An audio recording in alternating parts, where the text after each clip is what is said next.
तो कहानी के शुरू में हमें एक लड़की दिखाई जाती है जो एक घर में बेबी सीटर की जॉब के लिए आई थी। बेबी सीटर यानी कि उसका काम उस घर में बच्चों को संभालने का था। वो लड़की जब उस घर में आती है तो उसे उधर कोई भी नजर नहीं आता। वहीं पर वो अपनी मॉम को भी कॉल करती है ये बताने के लिए कि वो आज रात यहीं पर रहने वाली है। तभी बातों के दौरान उसे अजीब सी आवाज आती है। जब वो लड़की आवाज का पीछा करती है तो वो आवाज उस घर के बेसमेंट से आ रही थी। जब वो जाकर देखती है तो उसे अपनी आंखों पर यकीन नहीं आता। उस बेसमेंट में एक औरत बैठी अपने ही बच्चे को खा रही थी। एकदम से वो उस लड़की को भी अजीब नजरों से देखती है। जब वो लड़की वहाँ से भागने की कोशिश करती है तो उस औरत का हस्बैंड बेसमेंट का दरवाजा बंद कर देता है, जिसके बाद उस औरत ने लड़की को भी मार दिया था। उस बेसमेंट के दरवाजे पर हम अजीब से बने निशान को देखते हैं, जिसका हमें आगे जाकर कहानी में पता चलेगा। अब आगे हमें कहानी कुछ सालों बाद प्रेजेंट मौजूदा दौर की दिखाई जाती है। हम बेन नामी 17 साल के एक लड़के को देखते हैं जो अपने छोटे भाई के साथ छुट्टियां गुजारने अपने डैड के पास जा रहा था। बेन अपने डैड के पास पहुंच गया था जो कि टाउन में रहा करते थे। शाम को दोनों बैठकर जब खाना खा रही थी तो यहाँ पर हमें पता चलता है कि बेन के मॉम डैड का डाइवोर्स होने वाला था, जिससे बेन बिल्कुल भी खुश नहीं था कि उसके मॉम डैड अलग हो जाएं। बेन के डैड बंदरगाह पर काम किया करते थे,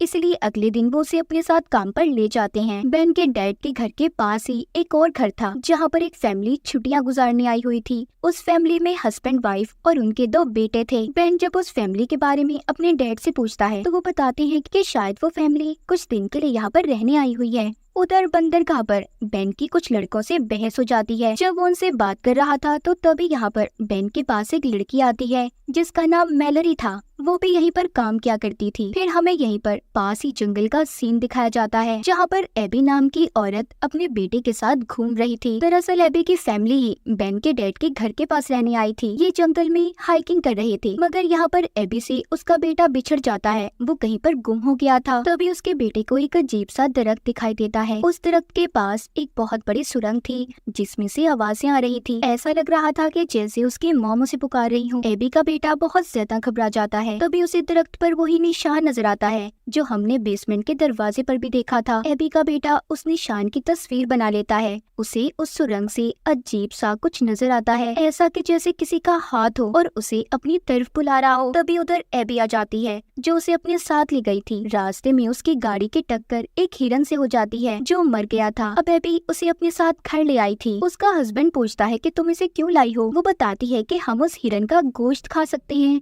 मैं उसे खुद काटूंगी ताकि हमारे बच्चों को भी पता चले कि गोश्त आखिर मार्केट में आता कैसे है। वो चाकू लेकर उस हिरन को जब काटने जाती है तो वो उसे नहीं काट पाती। उसने खुद और अपने बेटे को गंदा कर लिया था, इसीलिए वो उसे वहीं पर छोड़कर चली जाती है। रात को हम देखते हैं कि उसी हिरन में से कोई अजीब सी चीज बाहर आती है। बेन की भी अपने घर में आग खुल गई थी। उसे ऐसा महसूस हो रहा था कि जैसे उसके घर की छत पर कोई चल रहा हो। जब वो बाहर आकर देखता है तो उसे एबी के घर के बाहर एक सुराख नजर आता है। ऐसा लग रहा था कि जैसे कोई जानवर हो। तभी एबी का हस्बैंड भी जाग गया था। वो बेन से पूछता है कि क्या हुआ, सो जाओ जाकर, परेशान मत हो, कोई जानवर होगा। तभी हम बेन के पीछे अजीब सी चीज को देखते हैं जो उसी को देख रही थी। अगली सुबह जो सुराग रात में बेन ने देखा था उसके पास एबी का बेटा खड़ा था। बेन जाते हुए उसे कहता है देखो यहाँ से दूर हट जाओ। उसे ऐसा लग रहा था कि शायद कोई जानवर उधर छुप कर बैठा होगा। उसी दिन एबी जब अपने छोटे बेटे को गोद में लेकर घर से बाहर आती है तो देखती है उनके घर के आसपास के फूल मुरझा गए हैं। मानो ऐसा लग रहा था कि उसके घर के बेसमेंट से छुपकर कोई उन्हें देख रहा हो। दोपहर को बेन जब समुद्र के किनारे जाता है तो उधर उसे एबी का बेटा मिलता है जो कश्ती में लेटा सो रहा था। बेन उसे जगाकर पूछता है कि तुम यहाँ पर क्या कर रहे हो।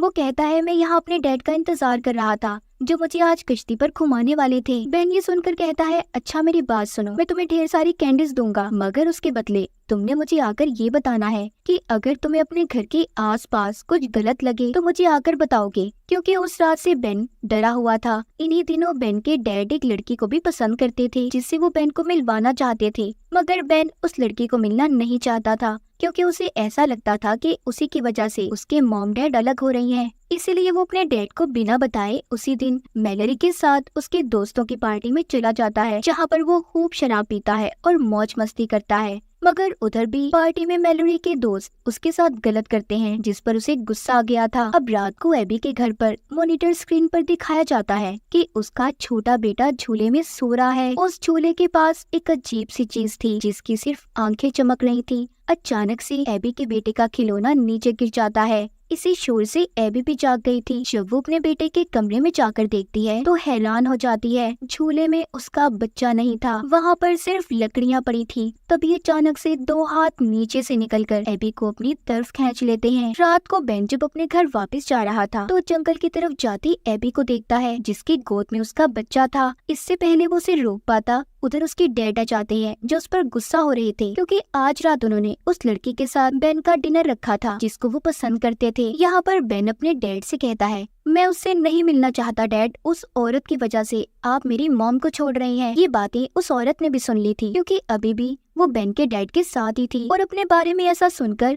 गुस्से में वहाँ से चली जाती है। अगली सुबह एबी को दिखाया जाता है जो कुछ अजीब सी हरकतें कर रही थी, मगर उसके हस्बैंड और बच्चों को उस पर जरा शक नहीं होता। उसके हस्बैंड को आज किसी काम के सिलसिले में घर से बाहर जाना था। एबी का बड़ा बेटा जब उसके कमरे में आता है तो अपनी मॉम को बिना कपड़ों के बहुत ही अजीब हालत में देखता है, जिसे देखकर वो डर गया था। बेन जब रात को अपने घर आता है तो उसके कमरे का दरवाजा खुला हुआ था। उधर ही एबी का बेटा भी था जो डरकर छुप गया था और सहमा हुआ था। वो बेन से कहता है, मुझे अपने घर नहीं जाना और उसे प्लीज अंदर आने मत देना। दरअसल वो एबी यानी कि अपनी मॉम के बारे में बात कर रहा था। इतने में एबी भी बेन के घर पर आ गई थी जो अपने बेटे को लेने आई थी। बेन उससे झूठ बोल देता है कि उसका बेटा यहाँ पर नहीं है। उसे ऐसा लग रहा था कि शायद एबी अपने बेटे को मारती होगी। अब एबी जबरदस्ती बेन के घर आने लगती है क्योंकि वो जानती थी कि उसका बेटा यहीं पर है। तभी उसका हस्बैंड भी उधर आ जाता है। एबी का बेटा जब अपने डैड की आवाज को सुनता है तो वो बाहर आ गया था और अपने डैड से कहता है, चले डैड अपने घर चले। बेन को अब इन पर शक होने लगा था। वो सोचता है कि इनकी फैमिली में कुछ तो गड़बड़ जरूर है,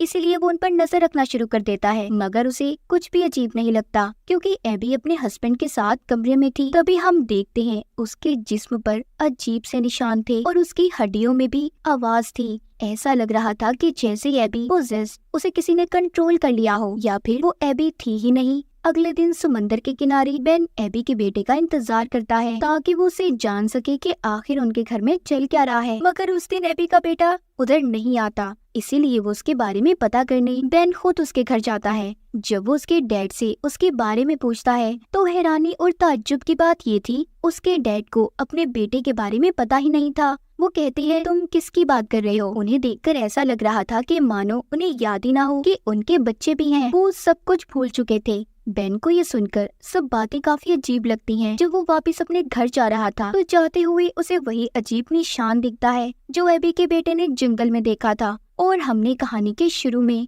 वो उस निशान की तस्वीर बना लेता है और जाकर इंटरनेट पर सर्च करता है। सभी बातों को सामने रखकर उसे एक डीमन के बारे में पता चलता है, एक खौफनाक चुड़ैल जो जंगलों में दरख्तों की जड़ों में रहती है और वो इंसान के जिस्म को कपड़ों की तरह इस्तेमाल करती है, यानी कि वो इंसान के अंदर दाखिल हो सकती है। बाहर से इंसान वो ही नजर आएगा मगर अंदर वो चुड़ैल होगी। उसमें ऐसी ताकतें भी थी कि वो इंसान के दिमाग को कंट्रोल कर लेती थी और बच्चों का खून भी पीती, ऐसे बच्चों का जिनके माँ बाप उन्हें भूल जाते। यानी कि पहले वो चुड़ैल उन बच्चों के माँ बाप को पोजेस्ड अपने कंट्रोल में करती और फिर उनके बच्चों को अपने साथ ले जाती थी। मतलब उस चुड़ैल ने एबी के हस्बैंड के दिमाग को कंट्रोल कर लिया था और एबी मर चुकी थी। असल में जो एबी बनकर घूम रही थी वो एबी नहीं, वो डीमन चुड़ैल थी। उस चुड़ैल ने एबी की स्किन जिल्द पहनी हुई थी और एबी के दोनों बच्चों को खा चुकी थी। खैर ये सारी बातें जानने के बाद बेन काफी हैरान था। वो इस बारे में पुलिस को भी नहीं बता सकता था, आखिर कौन उसकी इन बातों पर यकीन करता। इसीलिए वो अपनी दोस्त मेलोरी को बुलाता है और सारी बातों के बारे में बताता है। कहता है कि हमारे पड़ोसी कुछ अजीब से हैं, उनके दोनों बच्चे गायब हैं मगर उन्हें इस चीज की कोई परवाह ही नहीं। तभी वो एबी यानी कि उसी डीमन चुड़ैल को बेसमेंट में कुछ छुपाते हुए देखता है। अब मेलोरी मजाक में एक नोट पर लिखती है कि हम जानते हैं तुमने बेसमेंट में क्या छुपाया है और साथ ही उस निशान को भी बना देती है। उसने वो नोट लिखकर एबी के घर पर फेंक दिया था जिसको एबी का हस्बैंड उठा लेता है। जब वो उस नोट को पढ़कर बेसमेंट में जाकर देखने लगता है तो एबी उसे रोक लेती है और उसके कान में कुछ कहती है। तभी उसके हस्बैंड के कान से खून आने लगा था। उसके बाद तो वो अपने होश में ही नहीं था। उसे देखकर ऐसा लग रहा था कि मानो जैसे वो आधा जिंदा और आधा मरा हुआ इंसान हो। एबी की भी जिल्द उतर रही थी। हकीकत में तो वो डीमन चुड़ैल थी, मगर स्किन सिर्फ एबी की थी। बेन का यहाँ पर सिर्फ एक ही मकसद था, इन लोगों पर नजर रखना। उसे यकीन हो चुका था कि कुछ तो गलत है। एक दिन वो एबी को तैयार होकर उनके घर के बेसमेंट के तहखाने से निकलता हुआ देखता है। उसके जाने के बाद फौरन से वो वहाँ ताला तोड़कर अंदर जाता है। अंदर अजीब सा मंजर था, लकड़ियाँ जमा करके कुछ बनाया गया था। उधर एक जानवर की खोपड़ी भी थी। ऐसा लग रहा था कि जैसे इधर कोई काला जादू किया हो। वहाँ पर उसे कुछ तस्वीरें भी मिलती हैं, जिसमें एबी की फैमिली की भी थी। उनके चेहरों पर क्रॉस के निशान लगाए गए थे। उधर ही मैलोरी और बेन की फैमिली की भी तस्वीरें थी। वो ये देखकर जल्दी से अब मैलोरी को बताने की कोशिश करता है, क्योंकि उस डीमन चुड़ैल का अगला शिकार उसकी फैमिली थी। मैलोरी की फैमिली में उसकी छोटी बहन थी, जिसका वो चुड़ैल अब खून पीना चाहती थी। बेन जल्दी से उसे बचाने जाता है, मगर उसे पहुंचने में देर हो गई थी। डीमन चुड़ैल मैलोरी को अपनी सुरंग में ले गई थी। बेन उसका हाथ भी पकड़ता है, जो मदद के लिए पुकार रही थी। वो उसे बचाने की बहुत कोशिश करता है, मगर जैसे ही वो उसका हाथ पकड़कर बाहर निकालने लगता है, तभी उसका पाँव फिसल गया था, जिस वजह से उसका सर एक पत्थर से लगता है और वो वहीं पर बेहोश हो जाता है। जब बेन को होश आता है तो वो देखता है अब तक शाम हो गई थी। जैसे ही वो घर जाता है तो उधर घर में पुलिस आई हुई थी, जो उसका इंतजार कर रही थी। दरअसल उसके खिलाफ एबी ने रिपोर्ट करवाई थी कि वो उसके घर पर नजर रखता है, मगर ये सारी बातों को उसके डैड ने संभाल लिया था। बेन अपने डैड से कहता है कि डैड मेरा यकीन करें, हमारे साथ में जो लोग रहते हैं उस औरत ने अपने बच्चों के साथ कुछ तो जरूर किया है। मगर उसके डैड उसकी एक बात नहीं सुनते और उल्टा उससे ही झगड़ा करने लगते हैं। आज रात इनके साथ वो औरत भी रहने वाली थी, जिसको बेन के डैड पसंद करते थे। मगर जल्दी बेन को ये बात पता चल जाती है कि वो डीमन चुड़ैल अब उस औरत के अंदर है, क्योंकि वो जिन फूलों के पास खड़ी थी वो मुरझा गए थे। तभी वो डीमन चुड़ैल बेन पर हमला कर देती है। बेन भी चाकू उठाकर उस पर हमला करता है। तभी वहाँ पर बेन के डैड आ गए थे। वो बेन को बहुत डांटते हैं और पुलिस को बुलाकर बेन को उनके हवाले कर देते हैं। बेन अपने डैड को बहुत समझाते कि डैड उस औरत के अंदर डीमन चुड़ैल है, मगर वो उसकी कोई बात नहीं सुनते। पुलिस भी बेन को पकड़कर ले जाती है। रास्ते में पुलिस वाला उसे पुलिस स्टेशन नहीं बल्कि समंदर के किनारे ले गया था। उस पुलिस ऑफिसर की टांग से खून निकल रहा था, यानी कि उस डीमन ने उसे भी अपने कंट्रोल में कर लिया था। वो बेन को पकड़कर समंदर के किनारे ले जाता है और पानी में डुबोकर उसे मारने वाला था, लेकिन तभी वहाँ पर एक डॉग आता है। इस डॉग को अक्सर बेन खाना खिलाया करता था। वो डॉग उसकी मदद करने आया था, मगर पुलिस वाला उसे भी मार देता है। अब वो बेन को भी मारने वाला था, तभी न जाने उसे क्या हो जाता है। उसने खुद ही को गोली मार ली थी। उधर बेन के डैड को अब अपने बेटे की फिक्र हो रही थी। वो पुलिस स्टेशन जाकर उसे देखना चाहते थे, मगर वही औरत उन्हें रोकती है, जिसके अंदर डीमन शैतान था। वो बेन के डैड को बाहर जाने से रोक रही थी, मगर वो किसी तरह बाहर आ जाते हैं और एक बार एबी के घर के बेसमेंट में जाकर देखने लगते हैं। उधर वो देखते हैं एबी के हस्बैंड ने तो लटक कर पहले ही अपनी जान दे दी थी और एबी की लाश बिल्कुल खोखली थी। मतलब उस डीमन चुड़ैल ने पहले ही एबी के जिस्म को इस्तेमाल कर लिया था। ये सब देखकर बेन के डैड के रोंगटे खड़े हो जाते हैं। वो बहुत ज्यादा डर गए थे। तभी पीछे से वही डीमन चुड़ैल आ जाती है, जो बेन के डैड का गला दबाकर उन्हें मारना चाहती थी। तभी पीछे से बेन भी आ गया था, जो उस औरत को गोली मार देता है। वो अपने डैड को लेकर वहाँ से भागने लगता है। अब वो डीमन चुड़ैल भी अपने असली रूप में आ गई थी, मगर उसे असली दुनिया में किसी न किसी का जिस्म चाहिए था, इसीलिए वो जंगल की तरफ भागती है। उस बेसमेंट में आग लग गई थी। सभी वो तस्वीरें जल जाती हैं, जिसमें क्रॉस लगे हुए थे। तभी यहाँ पर बेन को याद आता है कि उसका तो एक छोटा भाई भी था, जो उसके साथ यहाँ पर आया था, जिसको हमने कहानी के शुरू में देखा था। ये सब बातें जैसे ही उसे याद आती हैं, वो जल्दी से उस जगह पर जाता है जहाँ पर डीमन चुड़ैल रहा करती थी। उसके साथ मैलोरी भी थी। बेन उस सुरंग के अंदर जाता है जहाँ पर जड़ों का जाल था। वो बाहर मैलोरी से कहता है, अगर मैं 10 मिनट के अंदर अंदर वापस न आया तो तुम इस सारी जगह को आग लगा देना। बेन अब उस सुरंग में जाता है जहाँ पर पहले उसे अपना भाई मिलता है और फिर मैलोरी की बहन। जब वो उन्हें बचा रहा था तो डीमन चुड़ैल उस पर हमला करती है। बेन उन्हें बचाकर किसी न किसी तरह बाहर ले आया था, जिसके बाद मैलोरी और बेन मिलकर उस जगह को आग लगा देते हैं। मैलोरी वापस जाते हुए उस जगह को देखती है। अब बेन भी वापस यहाँ से अपने घर जाने के लिए तैयार था। आखिरी बार वो मैलोरी से मिलता है, जो उसे एक फूल देती है। बेन जब अपने मॉम डैड के साथ गाड़ी में जा रहा था तो वो जब उस फूल को गौर से देखता है तो वो फूल असल नहीं बल्कि नकली था। इसका मतलब अब वो डीमन चुड़ैल मैलोरी के अंदर थी, क्योंकि उसके पास आते ही असल फूल तो मुरझा जाते थे। हम देखते हैं मैलोरी कुछ बच्चों को सैर के लिए कश्ती में ले गई थी। आखिर में हम मैलोरी के चेहरे पर एक खौफनाक हंसी को देखते हैं। क्या वो अब डीमन चुड़ैल मैलोरी के अंदर आकर उन सभी बच्चों को मार देगी? कोई नहीं जानता। और इसी खौफनाक एंडिंग के साथ इस फिल्म की कहानी यहीं पर खत्म हो जाती है।